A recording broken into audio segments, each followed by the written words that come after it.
وحياة عينيك وفداها عينيا أنا بحبك قد عينيا. ذكرى ميلاد دلوعة السينما المصرية. زي النهاردة اتولدت الفنانة الجميلة والمغنية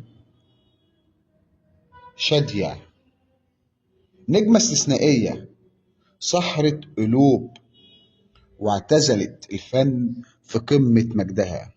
شادية في ذكرى ميلادها ال93 رحلة من الإبداع والتألق في السينما والموسيقى، تراث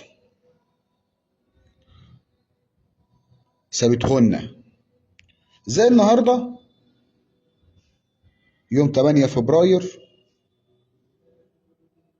عام 1931 اتولدت فنانة قديرة،